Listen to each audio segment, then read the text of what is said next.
because I'm not going to make a mistake of attempting to have a third term or whatever term. Besides the age, I swore by the holy book I believe in that I will go by the Constitution. And the Constitution said 2 terms. If they want, may we do tete, may we do referendum. May everybody wakai or may everybody choose whether this Nigeria we want stay together or everybody want go in own. When we don't do referendum finish, moi, I don't go one stay.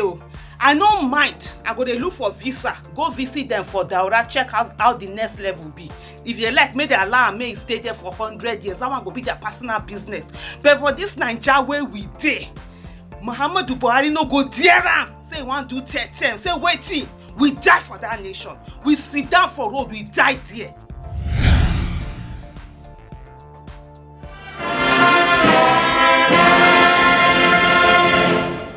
Is Buhari going to remain president beyond 2023?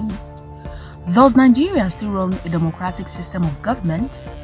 Are there indications that Nigeria as a country could be slowly tilting towards a dictatorial government, hiding under the guise of a democratic government? These appear to be the unanswered question in the minds of Nigerians. Although General Muhammadu Buhari may have denied his bid for a 3rd term in office, would he stand by his words? I have plenty reasons to say that he shouldn't come back. Plenty reasons that he shouldn't come back. He shouldn't even mention that thing that he's coming back. We don't want to hear that from him. In 2010, Buhari stated that if elected, he was going for just a term in office. After the 2011 presidential election, Buhari had vowed not to contest the election, having contested against former President Goodluck Ebele Jonathan, who won the nation's #1 seat. 3 years after, General Buhari took back his words and contested against incumbent Goodluck Jonathan. In his words, he said in quotes, "The people begged me to contest," end of quotes. The most striking case was in 2018 when General Muhammadu Buhari said that he was only going for just 1 term. However, he later claimed the people are calling us to contest for a 2nd term to take Nigeria and Nigerians to the next level, end of quotes. From these past scenarios, it seems that President Buhari may have backtracked on his decisions to run for president. 2 factors against the prospect of 3rd term. One is the unconstitutional and the consequences. 2, the issue of the age and his health. But as for whether he has it, he has what it takes to do it. Since the beginning of this country, this is the only head of state, president, that has cornered all appointing strategic offices to one side in breach of the Constitution. All the security agencies are in the hands of one ethnic and religious group. All the major federal institutions are in the hands of. And so if the sky has not fallen, what makes you think that the sky will fall if he decides to go for 3rd term? In recent times, the 3rd term agenda of General Buhari has been up for debate on social media and in the mainstream. Reactions on social media suggest that Nigerians could be up for an unending regime. Could this purported 3rd term agenda be termed "the leopard never changes its spots"? Some Nigerians in some quarters are of the belief that the Buhari of 1983 has again resurfaced over 3 decades later to cajole Nigeria back into a military regime. There are quite a lot of indicators that are showing that the government is preparing for something much more bigger than the citizens are probably taking note of. So for example, why would a government that has won a 2nd term want to clamp down on free speech? Right? Secondly, why would a government that has won a 2nd term, that has got nothing to lose, clamp down on journalists rather?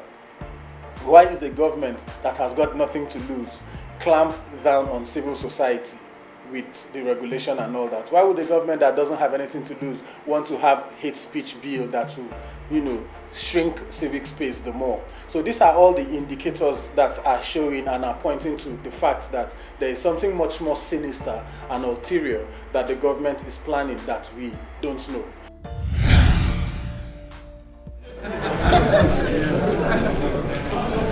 Nigeria runs a democratic system of government and provides in the constitution 2 terms of 4 years each. However, it will take an amendment to the constitution for these to be changed. Hence, could the 2 terms allowed in the constitution now hang in the balance?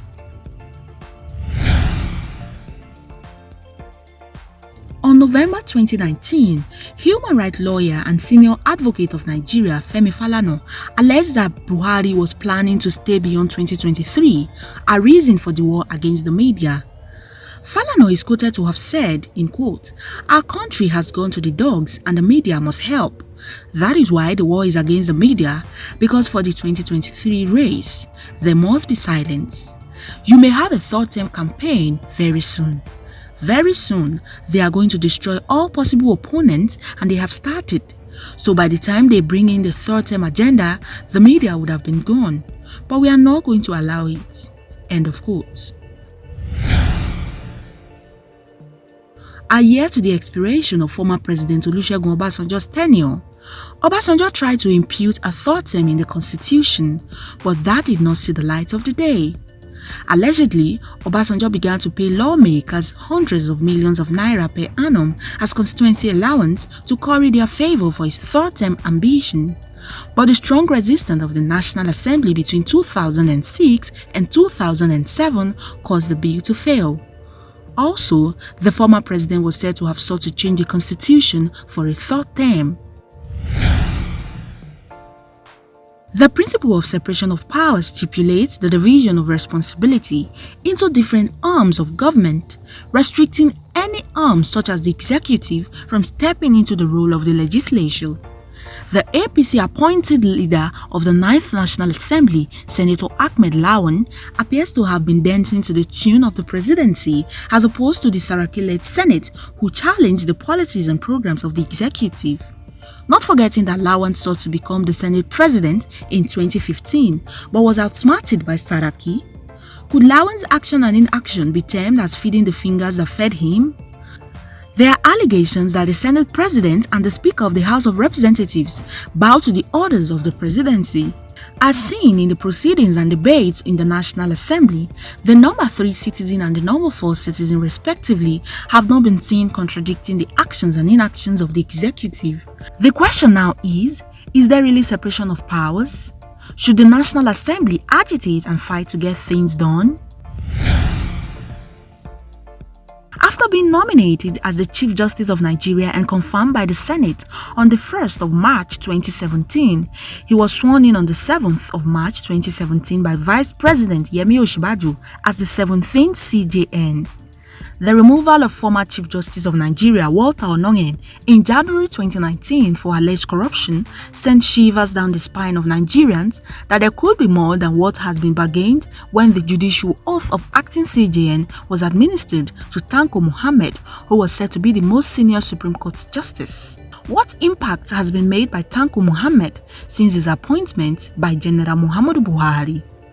During his regime as military dictator and his election as the democratically elected president, General Buhari has not obeyed court orders of the judicial arm of government. The most recent being the order by the court to release embattled convener of the revolutionary movement, Sowore, El-Zakzaky, and others in detention. Those orders did not see the light of the day. Why has the Chief Justice not spoken against the executive for not obeying court orders? Has the CJN, given the separation of powers, been reduced to being redundant?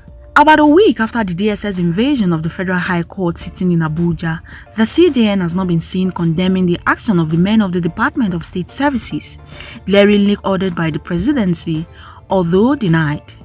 Rather, the CJN is heard advocating for the amendment of Nigeria's constitution to accommodate some of the concerns of Muslims and the Sharia law. Perhaps the 3rd-term agenda could just be a call and a move away, given the dictatorial approach to things. Nigerians could be in for a surprise, judging from General Muhammadu Buhari's statements and antecedents. See that saying that if the constitution allows him to run for a 3rd term, he would run for a 3rd term, and then the holy book that he's doing to be that he was upholding the constitution, which now allows him to run for a 3rd term. As the way it is, whether we like it or not, there's no legislature in Nigeria. What we have is a caricature of itself that is in the pocket of the president. From speculations and allegations, there are indications of the third coming of General Muhammadu Buhari. Will Nigerians accept his purported bid to return hook, line and sinker? Given the fact that he said he will obey the constitution, which perhaps could be up for an amendment in no time. Nigerians are watching and waiting to see if indeed General Buhari will push for a third term, or will he this time stand by his words to uphold the constitution and make his exit come 2023. Roots TV, Nigeria.